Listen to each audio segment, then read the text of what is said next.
ఉద్దేశపూర్వకంగా సిబ్బందికి పదోన్నతి కల్పించకుండా వేధిస్తున్న చిత్తూరు డివిజనల్ ఇంజనీర్ వైఖరికి నిరసనగా ఆంధ్రప్రదేశ్ ఎలక్ట్రిసిటీ ఎంప్లాయీస్ యూనియన్ 1104 ఆధ్వర్యంలో చిత్తూరు పట్టణం గాంధీ రోడ్డులోని విద్యుత్ భవనం ఎదుట రెండవ రోజు శుక్రవారం ఆందోళన కార్యక్రమాలు జరిగాయి. ఈ సందర్భంగా యూనియన్ నాయకులు మాట్లాడుతూ విద్యుత్ శాఖలో లైన్మెన్ గా పనిచేస్తున్న వెంకటేశ్వర నాయుడుకి లైన్ ఇన్స్పెక్టర్ హోదా కల్పించమని సీఎండీ ఉత్తర్వులు ఇచ్చారని, అయినా డీఈ ప్రమోషన్ ఇవ్వకుండా వేధించడం తగదని అన్నారు. డీఈ ఇప్పటికైనా స్పందించి న్యాయం చేయకుంటే ఆందోళన తీవ్రతరం చేస్తామని హెచ్చరించారు. ఈ కార్యక్రమంలో electricity employees union 1104 regional vice president Daivaprasad, divisional president PS Nagaraju Naidu, working president Jabanish, నాయకులు రవి, శేఖర్ తదితరులు పాల్గొన్నారు. విద్యార్థుల్లో మానసిక స్థైర్యాన్ని పెంపొందించడానికి వ్యక్తిత్వ వికాస ఉచిత శిక్షణ కార్యక్రమాన్ని నిర్వహిస్తున్నామని నిర్వాహకులు అయూబ్ ఖాన్ తెలిపారు.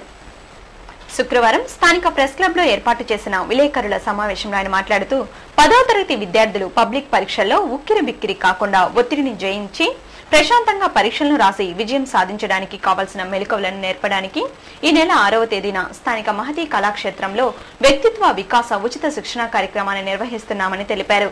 ప్రముఖ వ్యక్తిత్వ వికాస నిపుణులు కెఎస్ వాసూచి విద్యార్థులకు మెలకువలను నేర్పనున్నామని, విద్యార్థులు హాజరై ఈ అవకాశాన్ని సద్వినియోగం చేసుకోవాలని ఆయన కోరారు. ప్రముఖ వ్యక్తిత్వ వికాస నిపుణులు, న్యాయవాది, విద్యావేత్త అయినటువంటి మాస్టర్ ట్రైనర్ శ్రీ వాసు గారు సులభ పద్ధతిలో విద్యార్థులకు ఉచితంగా నిర్వహిస్తున్నారు. ముఖ్యంగా ఏంటంటే ఈ ప్రోగ్రాం ఉదయం 9 గంటల నుండి మహతి ఆటంలో జరుగుతుంది. అభయ క్షేత్రం, జయం vocational college, city chamber and can junior college వీళ్ళంతా దీనికి ఈ ప్రోగ్రామ్ కోఆర్డినేషన్ చేస్తున్నారు. అనంతరం నిర్వాహకురాలు అభయక్షేత్రం వ్యవస్థాపకురాలు తస్లిమా బేగం మాట్లాడుతూ ఈ కార్యక్రమానికి ముఖ్య అతిథులుగా TTD EO IYR Krishnarao, urban జిల్లా ఎస్పీ రవీందర్, నగరపాలక సంస్థ కమిషనర్ జానకి హాజరవుతారని, విద్యార్థులు ఈ కార్యక్రమానికి హాజరై పబ్లిక్ పరీక్షల్లో ఒత్తిడిని జయించి ఉత్తమ ఫలితాలను సాధించాలని ఆమె ఆకాంక్షించారు. ఈ విలేకరుల సమావేశంలో నిర్వాహకులు ప్రభాకర్, షరీఫ్, అష్రఫ్, ప్రముఖ వ్యక్తిత్వ వికాస నిపుణులు కెఎస్ వాసు పాల్గొన్నారు. ఈ ప్రోగ్రామ్ కి చీఫ్ గెస్ట్ గా కృష్ణారావు సార్ పిలిచాము. టీటీడీ ఈవో అయినటువంటి కృష్ణారావు గారిని పిలిచాము. ఇంకా వాసు గారు చాలా ఇంట్రెస్ట్ గా ఈ ప్రోగ్రామ్ లో ఇన్వాల్వ్ అయ్యి పిల్లలందరికీ ఈ మంచి మెసేజ్ని, మంచి టెక్నిక్స్ని, ఎగ్జామ్ని ఎలా రాయాలి, ఈజీగా ఎగ్జామ్ని తీసుకొని వాళ్ళందరూ సక్సెస్ ఎలా ఉండాలి అనే గురించి చక్కగా 3.5 hours వివరిస్తున్నారు. తనను ఎమ్మెల్సీగా గెలిపిస్తే ప్రత్యక్ష రాజకీయాల్లో కొనసాగుతూ ప్రజలకు అందుబాటులో ఉండే వారి సమస్యల పరిష్కారానికి కృషి చేస్తానని బీజేపీ పట్టభద్రుల నియోజకవర్గం ఎమ్మెల్సీ అభ్యర్థి వెంకట సుబ్బారెడ్డి పేర్కొన్నారు. శుక్రవారం స్థానిక ప్రెస్ క్లబ్ లో ఏర్పాటు చేసిన విలేకరుల సమావేశంలో ఆయన మాట్లాడుతూ ప్రకాశం, నెల్లూరు, చిత్తూరు జిల్లాల పట్టభద్రుల నియోజకవర్గం ఎమ్మెల్సీ అభ్యర్థిగా పోటీ చేస్తున్న తనకు 3 జిల్లాల పట్టభద్రులు సంపూర్ణ సహాయ సహకారాలందించి గెలిపించాలని విజ్ఞప్తి చేశారు. తాను ఎమ్మెల్సీగా గెలుపొందితే ప్రత్యక్ష రాజకీయాల్లో కొనసాగుతూ ప్రజలకు అందుబాటులో ఉండి వారి సమస్యల పరిష్కారానికి కృషి చేస్తానని హామీ ఇచ్చారు. అలాగే రాజకీయాల్లో నైతిక విలువలను పెంపొందించి నిరుద్యోగ యువతకు ఉద్యోగావకాశాలు కల్పించడానికి ప్రయత్నిస్తానని పేర్కొన్నారు. గుజరాత్ ముఖ్యమంత్రి నరేంద్ర మోడీని ఆదర్శంగా తీసుకుని మన రాష్ట్రాన్ని అభివృద్ధి పథంలో నడుపుతానని, పట్టభద్రులు ఆశించిన విధంగా పనిచేస్తానని వాగ్దానం చేశారు. ఈ విలేకరుల సమావేశంలో బీజేపీ నాయకులు భానుప్రకాష్ రెడ్డి, భాస్కర్, సామంచి శ్రీనివాస్, అజయ్ కుమార్, వరప్రసాద్, పార్వతి, సురేఖ తదితరులు పాల్గొన్నారు.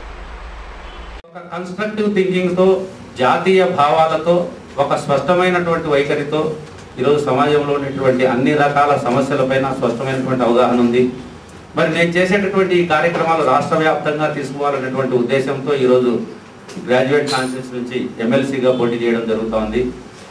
స్వచ్ఛమైనటువంటి పాలన అందించగలిగినటువంటి ఉద్దేశంతో చాలా మంచి స్పందన లభిస్తుంది.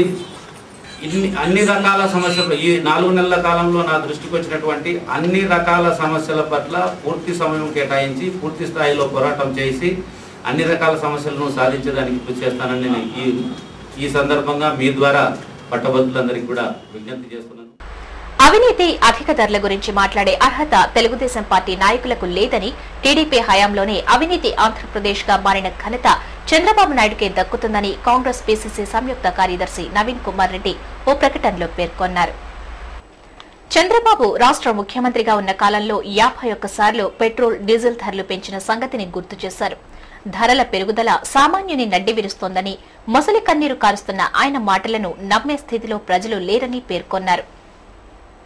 శ్రీ పద్మావతి మహిళా విశ్వవిద్యాలయం ఇన్ఛార్జ్ ఉప కులపతిగా ఆచార్య ఎన్ ప్రభాకర్ రావును నియమిస్తున్నట్లు ఉన్నత విద్యాశాఖ ముఖ్య కార్యదర్శి సిఆర్ బిస్వాల్ శుక్రవారం ఉత్తర్వులు జారీ చేశారు. ఉన్నత విద్యాశాఖ ముఖ్య కార్యదర్శి ఉత్తర్వుల మేరకు ఎస్వీ యూనివర్సిటీ ఉప కులపతి ఆచార్య ఎన్ ప్రభాకర్ రావు శనివారం శ్రీ పద్మావతి మహిళా విశ్వవిద్యాలయం ఇన్ఛార్జ్ ఉప కులపతిగా బాధ్యతలు చేపట్టనున్నారు. ఎన్ ప్రభాకర్ రావు మహిళా యూనివర్సిటీ ఇన్ఛార్జ్ వీసీగా ఎంపికవటం సంతోషదాయకమని SVU rector Ratnaiah, registrar Pratap Reddy హర్షం వ్యక్తం చేశారు. తెలుగుదేశం పార్టీలో సేవ, అంకిత భావం, విశ్వాసంతో పనిచేస్తున్న తనను రెండవసారి తెలుగు మహిళా రాష్ట్ర విభాగం ఉపాధ్యక్షురాలిగా ఎంపిక చేయడం సంతోషదాయకమని విజయలక్ష్మి ఓ ప్రకటనలో తెలిపారు. తనను రెండవసారి తెలుగు మహిళా రాష్ట్ర ఉపాధ్యక్షురాలిగా చంద్రబాబు నాయుడు ఎంపిక చేయడం ఆనందదాయకమని, ఈ పదవితో తన బాధ్యత మరింత పెరిగిందని ఆమె పేర్కొన్నారు. అంధుల సహాయార్థం నిర్వహించ తలపెట్టిన సాంస్కృతిక కార్యక్రమాన్ని విజయవంతం చేయాలని నిర్వాహకులు ఎస్వీయూ సోషల్ వర్క్ డిపార్ట్మెంట్ ఓ ప్రకటనలో విజ్ఞప్తి చేశారు.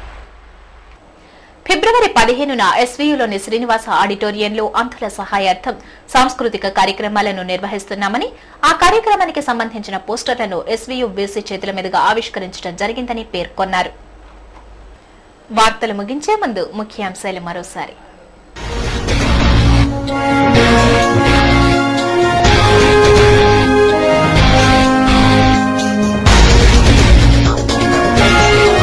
ప్రయాణికుల సౌకర్యార్థం మరిన్ని కొత్త రైళ్లు, సౌత్ జోన్ పరిధిలో 10,500 పోస్టుల భర్తీకి చర్యలు. దక్షిణ మధ్య రైల్వే జీఎం ఎంఎస్ జయంత్ వెల్లడి. ప్రచార లోపం వల్లే విమాన వెంకటేశ్వర స్వామి దర్శన ప్రతిపాదన పట్ల వ్యతిరేకత, అపోహలు. నెల రోజుల్లో శ్రీసేవ ప్రాజెక్టును అమలులోకి తీసుకొస్తాం. టీటీడీ ఈవో ఐవైఆర్ కృష్ణారావు వెల్లడి. ట్రాఫిక్ నిబంధనలను అతిక్రమిస్తే కఠిన చర్యలు, అర్బన్ ఎస్పీ రవీందర్.